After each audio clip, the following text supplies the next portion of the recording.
नमस्कार दोस्तों। आज हम आपको सातुड़ी तीज की व्रत कथाएं बताएंगे। हिंदू धर्म में त्योहारों का बड़ा महत्व है। उसमें भी सावन का महीना मस्ती, प्रेम और उत्साह का महीना माना जाता है। इस महीने में महिलाओं का सौंधा सा पर्व सातुड़ी तीज रक्षाबंधन के तीसरे दिन के बाद आता है। वास्तव में इस मौसम में तीज व्रत मनाने का अवसर 3 बार आता है: हरियाली तीज, सातुड़ी तीज व हरतालिका तीज, जिसे हर प्रांत के लोग अपने अपने तरीके से धूमधाम से मनाते हैं। सातुड़ी तीज को कजली तीज, बड़ी तीज और बूढ़ी तीज भी कहते हैं। बड़ी तीज पर नीमड़ी माता की कहानी, तीज माता की कहानी, गणेश जी की कहानी और अंत में लपसी तपसी की कहानी कहते हैं, जिससे कथा और व्रत का फल हमको मिल जाए। इसके अलावा तीज के अगले दिन कुछ भी खाने से पहले नीमड़ी पासते हैं और नीमड़ी माता की कहानी कहते हैं। आइए शुरू करते हैं नीमड़ी माता की कहानी से। एक सास बहू थी। बहू के कोई संतान नहीं थी। एक बार सास बहू पड़ोसन के यहाँ गई तो उसके यहाँ नीमड़ी की पूजा हो रही थी। सास ने पूछा, नीमड़ी की पूजा करने से क्या होता है? पड़ोसन ने उत्तर दिया, इससे सब इच्छाएं पूरी होती है। इस पर सास ने कहा, यदि मेरी बहू गर्भवती हो जाए तो मैं 1.25 सेर का पिंडा नीमड़ी को चढ़ाऊंगी और प्रतिवर्ष तीज का व्रत तथा नीमड़ी माता की पूजा करूंगी। कुछ दिनों बाद बहू गर्भवती हो गई। नीमड़ी माता की पूजा अर्थात तीज पर पुनः सास ने कह दिया कि लड़का हो जाएगा तो 5.25 सेर का पिंडा चढ़ा दूंगी। अब लड़का भी हो गया और तीज माता आई तो सास ने पुनः कह दिया कि इसके ब्याह पर 1.25 मन का पिंडा चढ़ा दूंगी। और सास बहू दोनों नई बहू को साथ लेकर नीमड़ी माता की पूजा करने लग गई। सबने तो पूजा कर ली, पर ये दोनों पूजा करने लगी तो नीमड़ी दूर खिसक गई। ये जितना पास जाती नीमड़ी उतनी ही दूर खिसक जाती। यह देखकर अन्य स्त्रियों ने पूछा कि आपने कोई बोलमा बोल रखी है क्या? सास ने कहा, हाँ बोली तो थी। तब औरतों ने कहा कि पहले बोलमा पूरी करो, तभी नीमड़ी माता पूजा स्वीकार करेगी।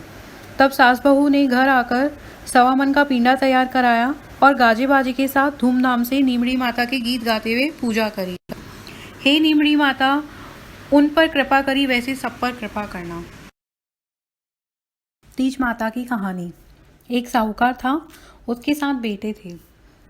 सातुड़ी तीज का दिन आया। 6 बेटों की बहुओं के पीहर से सत्तू के पिंडे आए। 7वीं अर्थात सबसे छोटी बहू के पीहर नहीं था, सो उसके पिंडा नहीं आया। उसने अपने पति से कहा, मैंने सातुड़ी तीज का व्रत किया है, मुझे पिंडा लाकर दो। सबके तो पीहर से आया है, मेरा पीहर नहीं है तो अब मैं क्या मुंह दिखाऊंगी। साहूकार गरीब था, अतः वह एक हलवाई की दुकान में चोरी करने के इरादे से घुसा। वहाँ चने की दाल पड़ी थी, भट्टी में आँच भी थी। उसने दाल को भट्टी पर सेका, वहीं चक्की भी पड़ी थी। अब वह दाल को पीसने लगा। चक्की चलने की आवाज़ से दुकान का मालिक जाग गया और उसे पकड़ लिया। तब साहूकार के बेटे ने कहा कि मैं कोई चोर नहीं हूँ, आज मेरी पत्नी ने सातुड़ी तीज का व्रत रखा है, उसके पीहर नहीं है, इसके लिए उसके कोई पिंडा नहीं आया। केवल 1.25 सेर का सत्तू का पिंडा बनाकर ले जाऊंगा, फिर आप चाहें जो मुझे सजा दे देना। इस पर दुकान के मालिक ने कहा कि तुम घर जाओ, हम सुबह पिंडा भिजवा देंगे। तुम्हारी पत्नी को हमने बेटी मान लिया है। दूसरे दिन 1.25 सेर का पिंडा और वस्त्र आदि दुकान के मालिक ने साहूकार के घर भिजवा दिए। उसकी सभी जेठानियां देखकर ईर्ष्या करने लगी कि उसके तो 1.25 सेर का पिंडा और बहुमूल्य वस्त्र आदि आए हैं। सास ने पूछा, बहू तुम तो कहती थी कि तुम्हारा कोई पीहर नहीं है, तो फिर ये सब इतना कहाँ से आया? बहू ने उत्तर दिया कि ये मेरे धर्म के माता पिता ने भेजा है। हे तीज माता, उसको पीर का वास जैसा दिया वैसा सबको देना। तीज माता की एक और कहानी प्रचलित है। एक बार साहूकार था, उसकी पत्नी पतिव्रता थी। उस साहूकार का एक वेश्या से संबंध था। पापों के फल से उस साहूकार के कोढ़ हो गया, फिर भी उसने वेश्या के यहाँ जाना नहीं छोड़ा।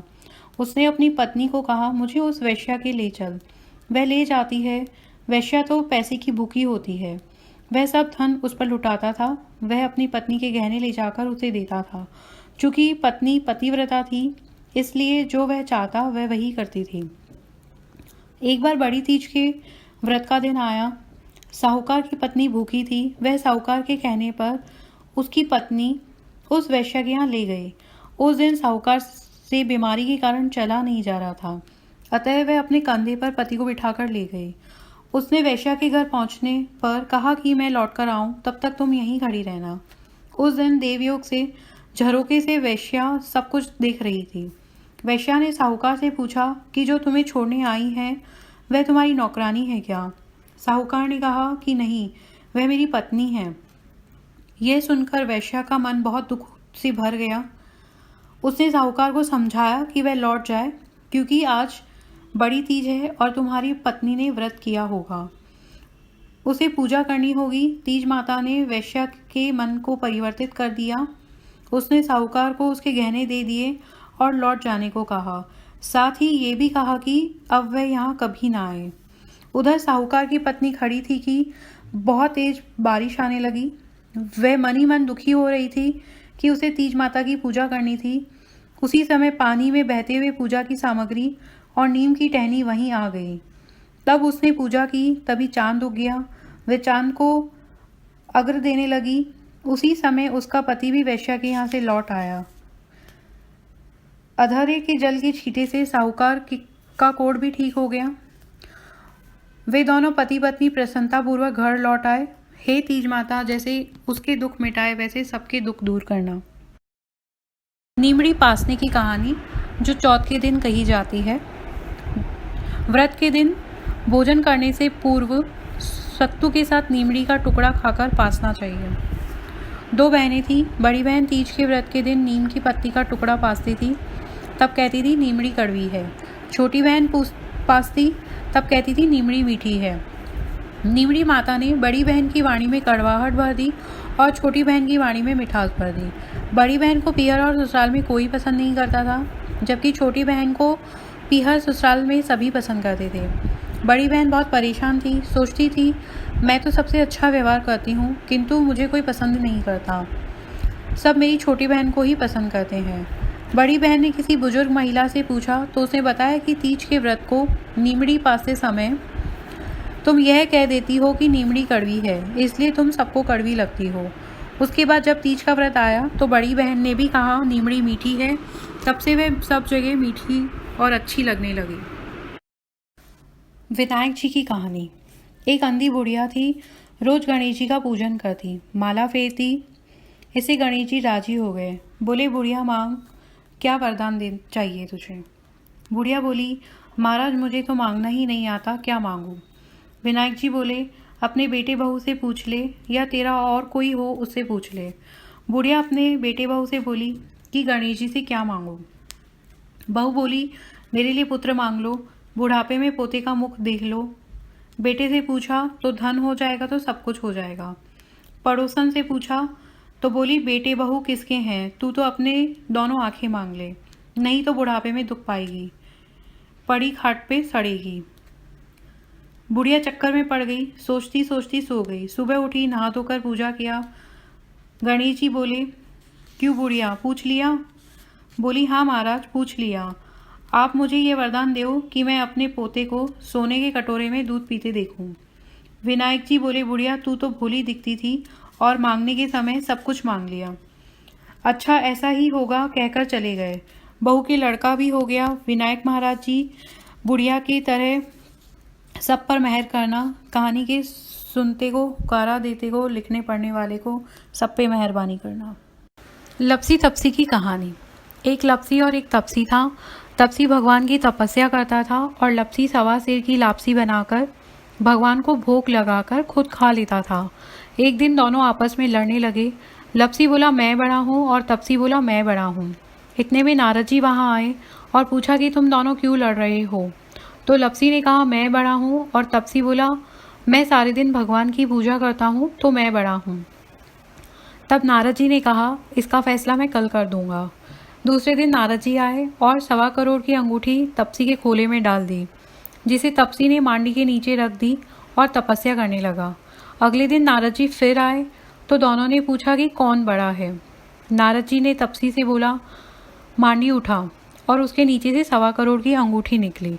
नारद जी ने बोला कि तपसी तुमने अंगूठी चुराई है, तेरी तपस्या भंग हुई है, इसलिए लपसी बड़ा है। तपसी ने नारद जी से पूछा कि मेरी तपस्या का फल कैसे मिलेगा। नारद जी बोले, जो कहानी कहकर लपसी तपसी की कहानी नहीं कहेगा उसका फल तुझे हो जाएगा। रोटी बनाकर छोटा सा बाटिया नहीं बनाएगा, ननन को खाना खिलाए और नांदी को नहीं खिलाएगा, साड़ी देके कांचली नहीं देगा, उसका फल तुझे मिलेगा। दिया से दिया जलाएगा और पैर से पैर धोएगा, उसका भी फल तुझे मिलेगा। इतना कहकर नारद जी चले गए। जब से लपसी और तपसी की कहानी कहकर कहानी का फल लेते हैं और खोटी की खरी अधूरी को पूरी करते हैं।